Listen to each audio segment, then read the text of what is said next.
একজন একজন করে ওদিকে বসে না ভাই আলা খাওয়ার পর আমি লাফি না ছবি তুলবো এখন ছবি তুলতাম তোমরা দুজন ঘড়ি পছন্দ ইচ্ছা নাই আমাদের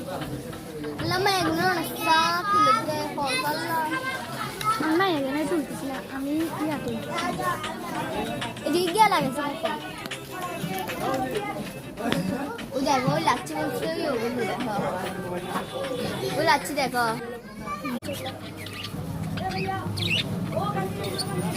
এখানে দুটো আছে